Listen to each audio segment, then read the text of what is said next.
bienvenue à ceux qui nous rejoignent dans cette deuxième conférence. Donc aujourd'hui et cet après-midi, comme vous l'avez vu dans le programme, c'est assez concentré sur l'IA, donc on va parler d'IA. Et je vous laisse tout de suite en compagnie d'Astrid de 360 Learning qui va se présenter et d'Ivana d'Altarea. À vous. Super. Merci à tous d'être présents aujourd'hui. De mon côté, je suis Astrid Bonnet. J'évolue dans le monde de la EdTech depuis une dizaine d'années. Et depuis 3 ans, je suis Client Success Partner chez 360 Learning. Donc en d'autres termes, ça veut dire que j'accompagne des clients à développer des stratégies de formation et à créer des organisations apprenantes. Dans ce cadre, j'accompagne notamment Altaria, qui a créé son académie digitale il y a 10 ans maintenant, et qui arrive à engager 10 fois plus d'apprenants en capitalisant sur son expertise interne et également sur l'intelligence artificielle. Du coup, je vais tout de suite passer la main à Ivana pour qu'elle se présente et qu'elle parle d'Altaria. Merci Astrid. J'espère que vous m'entendez toutes et tous bien. Et ravie pour cette invitation. Donc moi, je suis Ivana Tassotti. Je suis en charge du développement RH pour le groupe Altaria. Donc un mot sur le groupe Altaria, c'est un groupe immobilier qui a été créé il y a un peu plus de 30 ans par Alain Taravella, qui a conçu, créé, développé un modèle multimarque, multi-activité, avec, donc vous le voyez sur la slide, toute la chaîne de valeur immobilière. Donc Altaria, c'est aussi 2000 collaborateurs qui interviennent sur du commerce, du logement, voilà, toute la chaîne que vous voyez ici.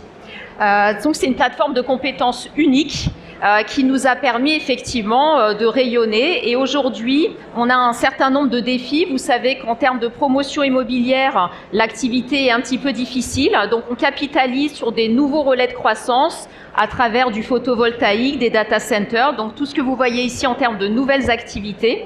Et donc nos défis RH en la matière, c'est d'attirer et de retenir les talents, de promouvoir la mobilité interne et puis de proposer des parcours de formation toujours plus engageants pour permettre aux collaborateurs de se former efficacement et puis de se réinventer à travers aussi des nouveaux métiers pour préparer le rebond de l'immobilier. Super, merci. Et pour le coup, c'est pour cette raison que vous avez créé une académie digitale, pour que vous compreniez bien ce qu'il en est. L'idée, c'est de revenir peut-être un petit peu sur la genèse du projet. Eh bien voilà, en effet, en préparant l'intervention, j'ai réalisé qu'on soufflait notre 10e bougie de la naissance de l'Académie digitale. En fait, on a démarré il y a 10 ans de manière vraiment très modeste. Il s'agissait d'accompagner la force de vente de Cogedim, le promoteur immobilier, qui avait besoin de déployer une nouvelle méthode de vente. Donc on cherchait une plateforme où on pouvait nous-mêmes créer des contenus sur mesure et de pouvoir effectivement suivre aussi la réalisation des formations des fameux commerciaux, puisque là il s'agissait de la population commerciale. Et en découvrant 360 Learning, ça répondait finalement à tous ces critères sur ce côté création de contenu sur mesure, homemade, fait maison, vraiment par des experts internes. Et ça nous a vraiment plu. Et aussi la possibilité d'avoir le côté social learning, enfin, en tout cas, de pouvoir échanger dans la plateforme aussi entre collaborateurs, c'était très intéressant. Donc, on a démarré comme ça, très modestement, sur une 60aine de collaborateurs. Et puis, au fil de l'eau, en fait, on a engagé de plus en plus de contributeurs internes, des experts, des formateurs internes, et on a ouvert à de nouveaux métiers, de la technique, de la relation client. Ça s'est fait vraiment progressivement. Donc voilà, très modestement et humblement, comme je le disais. Et puis, finalement, le bouche à oreille a fonctionné. Et c'est des managers eux-mêmes qui venaient nous voir en disant « moi aussi, je veux avoir ma communauté ». Donc voilà, il y a eu comme cet effet-là de chaîne jusqu'à ce qu'arrive, vous le savez, ça nous est tous tombé dessus, 2020.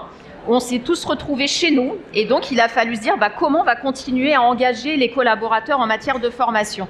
Et là, c'est là qu'on a décidé de déployer 360 Learning à l'ensemble des collaborateurs du groupe. Donc là, ça a été vraiment une nouvelle grosse étape de la vie de la plateforme. Et ce qu'on a fait à ce moment-là, on a structuré la plateforme sur la base de notre plan de développement de compétences qui comporte 4 grandes thématiques, et c'est comme ça qu'on a structuré donc notre académie.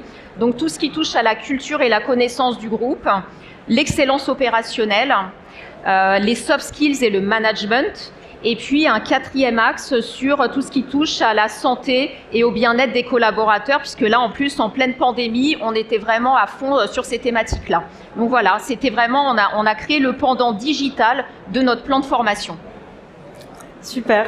Et ce qu'on peut rajouter, c'est que en fait, entre Altarea et 360 Learning, il y a un vrai match.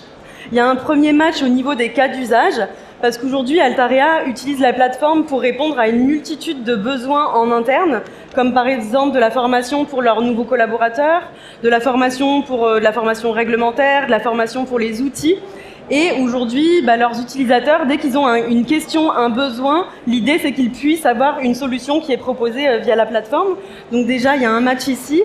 Et le deuxième match, il est sur la manière dont on fonctionne.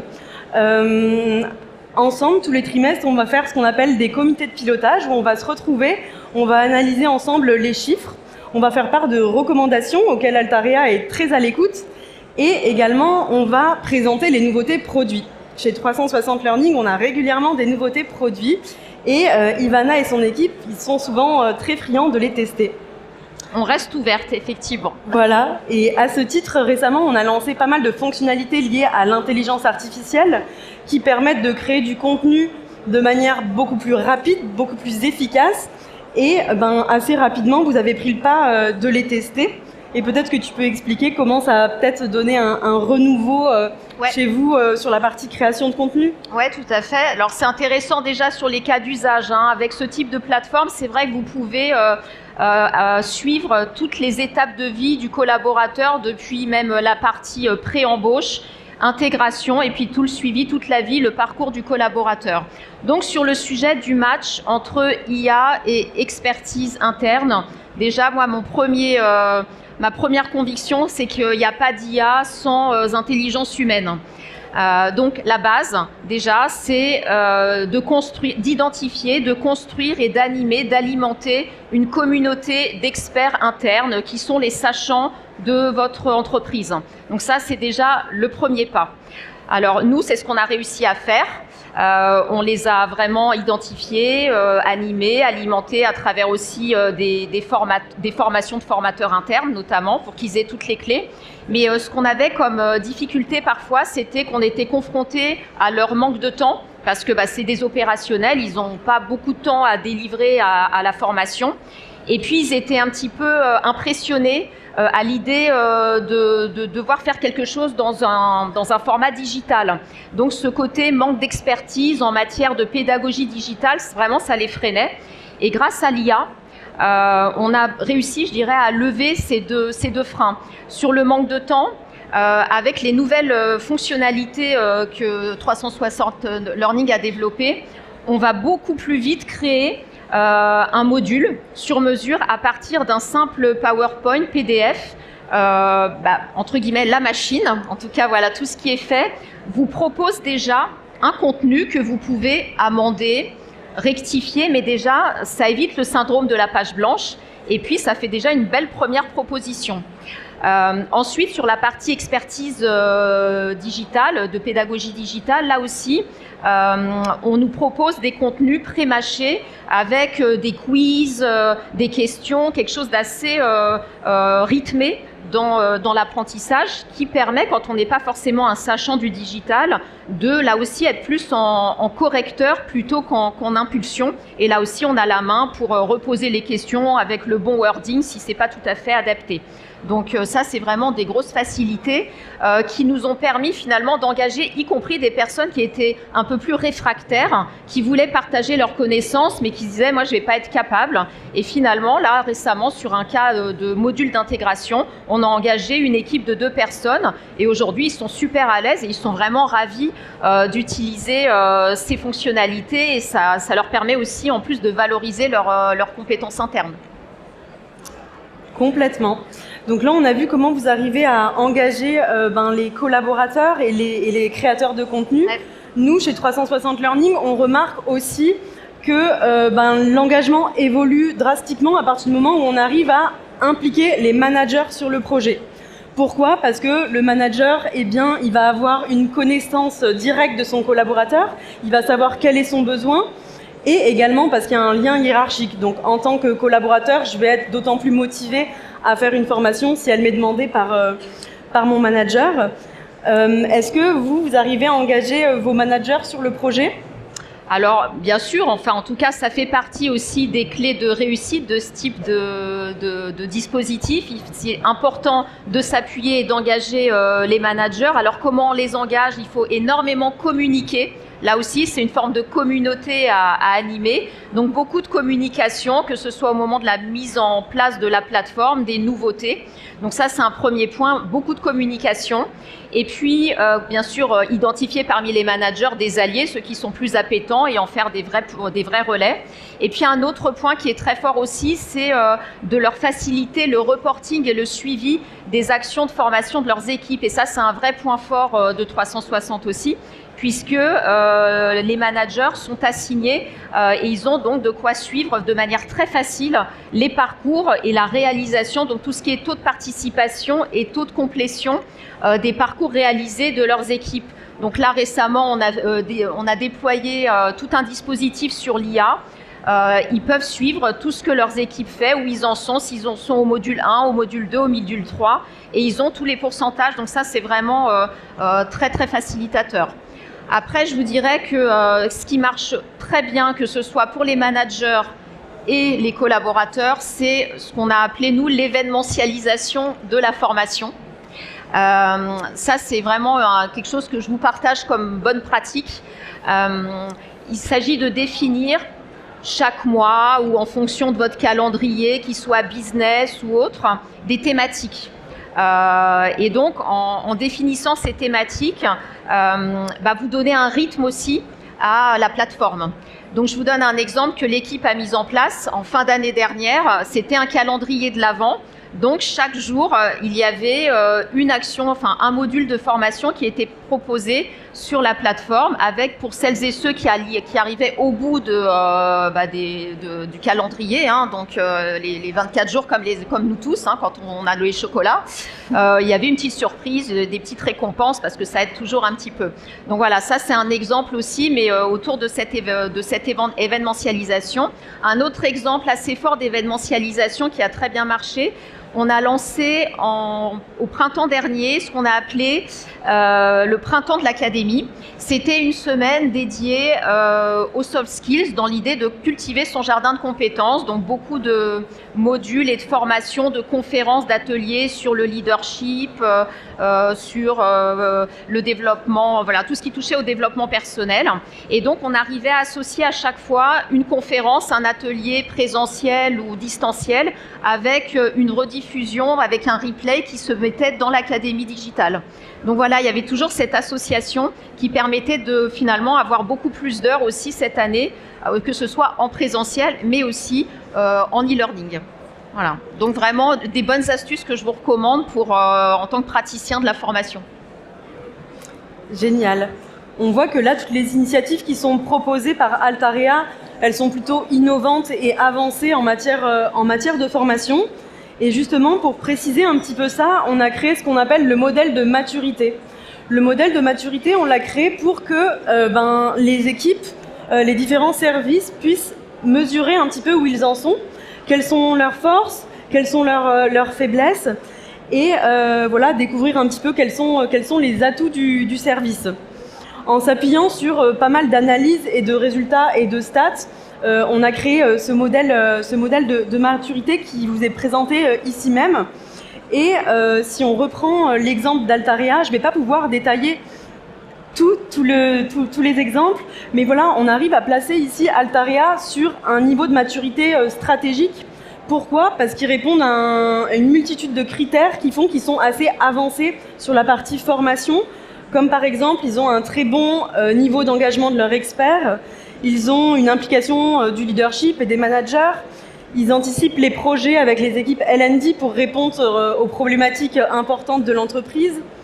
Et ils ont aussi des bonnes stats d'engagement avec leurs apprenants, avec 1400 utilisateurs actifs sur 2024 et également un NPS à 54, donc qui est assez positif. Ça veut dire que les apprenants sont très satisfaits de la plateforme avec ça, et ça nous permet du coup de les placer à ce niveau stratégique sur cette courbe. Écoute Astrid, je suis ravie de voir qu'on est aussi bien positionné. On est quand même sur l'avant-marche du podium. En plus, comme chez Altaria, on aime bien toujours être au top du top. Ça fait quand même plaisir de voir ce constat-là. Je trouve en tout cas cette grille très très pertinente quand il s'agit de s'auto-évaluer, de voir effectivement son niveau de maturité. Ça fait un bon diagnostic pour imaginer sa stratégie de formation digitale. Donc je trouve ça vraiment très très riche comme approche, assez simple en plus, avec des indicateurs simples à suivre, quanti, donc ça c'est plutôt très positif. Et moi ce que je rajouterais par rapport à ça, c'est que pour arriver quand même à un niveau stratégique, ça se fait pas tout seul. Il faut quand même un engagement, l'engagement d'une direction générale, une prise de conscience d'une direction générale de l'importance d'accompagner ses collaborateurs en termes de compétences. Donc ça, c'est super important. Il faut s'appuyer sur la force d'une équipe, un engagement. Et donc, je remercie d'ailleurs toute l'équipe qui est ici présente, Emma, Marine et Stéphanie, sans qui rien ne serait possible. Parce que c'est des énergies humaines derrière la machine. C'est vraiment des personnes qui sont là tous les jours à relancer, à donner envie, à toujours être sponsor et ambassadeur des actions de formation. Donc ça aussi, c'est beaucoup de convictions personnelles qu'il faut continuer à déployer pour rendre encore, y aller, je dirais, à la dernière strate du podium, là, donc à la même heure dans un an en transformatif, j'espère. Et puis, pour vous donner après aussi d'autres conseils. Voilà. Très bien. Et on ne va pas se tarder plus longuement sur ce modèle de maturité. En revanche, si vous voulez davantage d'informations et être tenu au courant, n'hésitez pas à flasher ce code. On va lancer ce modèle et un webinaire pour l'accompagner. Donc, si vous voulez être tenu informé, n'hésitez pas à flasher ce code. Et maintenant, place aux questions. Si vous avez des questions à nous poser ou autrement, vous pouvez nous rejoindre sur le stand de 360 pour qu'on puisse répondre également à vos questions. Merci beaucoup. Donc n'hésitez pas, si vous avez des questions, on est à votre disposition. Est-ce qu'il y a des questions pour Astrid et Ivana ? Ne soyez pas timides. Est-ce qu'on a été très clair ? Est-ce que c'est clair pour vous ? Ça, c'est facile comme réponse. Oui. Ah, une question. Super. Alors, il est où ? Tac, tac, tac. Tu les avais pris les... Je les avais pris. Ah ben voilà. Ah, nickel. Oui, bonjour madame, merci beaucoup pour votre intervention. Donc dans le parcours du collaborateur, vous disiez que vous aviez donc de nombreuses marques au sein de votre groupe et de nombreux métiers. Oui. Est-ce que les collaborateurs peuvent être amenés à se former sur d'autres métiers que le leur ? Bien sûr. D'accord. Oui, tout à fait. En fait, la plateforme est ouverte aussi quand on est, par exemple, quand on fait du développement, on a aussi accès à des contenus sur le programme. Voilà, donc ou sur d'autres choses. En fait, c'est très très ouvert. Donc, on n'a pas siloté. En fait, on a structuré, mais tous les métiers peuvent avoir accès aux formations des autres métiers pour avoir une idée de ce que ça peut revêtir comme type de compétences. Et vous avez quelques chiffres à savoir, est-ce que les gens sont curieux d'aller voir en dehors de leur zone habituelle de compétences ? En général, ils vont plutôt regarder sur leurs propres compétences. Ça nécessite d'accompagner davantage si on veut les sortir. Après, là où ça marche, c'est quand on est sur de la mobilité interne et qu'on accompagne sur des transformations. Là, effectivement, les personnes vont aller, mais parce qu'il y a un objectif très, très construit d'aller sur un nouveau métier. Donc là, oui, là, ça marche. Quand c'est de la curiosité, ils y vont comme ça, mais ils vont pas y aller de manière aussi massive que quand c'est dans leur cœur de métier où il y a un vrai attendu par rapport à un objectif opérationnel. Merci, madame. Je vous en prie. Est-ce qu'il y a une autre question ?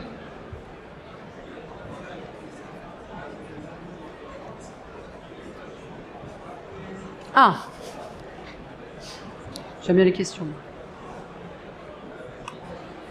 Bonjour. Bonjour. Vous parliez de l'engagement des managers. J'aurais aimé savoir si vous animiez un petit peu cette communauté, parce que vous parliez de bouche à oreille, que naturellement ça s'est fait. Mais est-ce que vous avez des conseils pour animer cette communauté qui est souvent difficile à engager ? Oui, en fait, il faut être clair, c'est la communauté qui est la plus difficile à embarquer parce que toujours pris par beaucoup de points opérationnels, mais justement, c'est une manière aussi pour eux de se démarquer et d'associer le développement des business et le développement des talents. Donc, en même temps, de plus en plus, ils sont conscients qu'il faut y aller. Et donc, ils sont de plus en plus sensibles quand il s'agit effectivement de les embarquer. Une bonne manière de les embarquer, c'est de les nommer eux-mêmes sponsors et référents d'une thématique.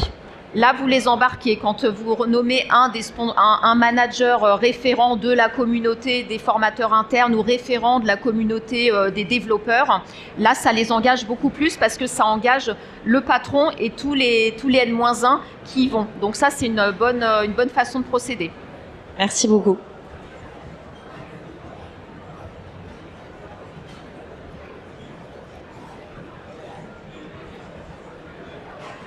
Moi, j'avais une dernière question. Combien de temps ça a mis pour que la mayonnaise prenne, en fait ? Parce que ça s'est fait, comme je disais, très progressivement. Ouais. Quand on va par une cible, avec une cible précise, la mayonnaise prend assez vite parce qu'on a un objectif de formation vraiment spécifique à une population. Donc c'est pour ça que c'est ce que je vous conseille de faire, c'est de démarrer par une population donnée. Après, quand on est sur un gros bataillon comme l'ensemble de la boîte, là, il faut y aller par étapes. Donc là, ça prend à peu près, moi j'aurais dit 2 ans. Le temps que ça... Voilà. Au moment du Covid, quand même, on avait des très bons retours puisque c'était le seul moyen de se former. Ça. Voilà. Après, ça se met en perspective des autres moyens de formation, présentiels et autres, bien sûr. Donc, sur un grand groupe, ce que vous recommandez, c'est plutôt d'y aller, de créer des par sous-groupes, étape, pour bien maîtriser les étapes et engager toutes les parties prenantes de l'entreprise. Ça marche. Merci beaucoup. Mais écoutez, s'il n'y a pas d'autres questions, je pense qu'on peut les applaudir. Merci. Merci.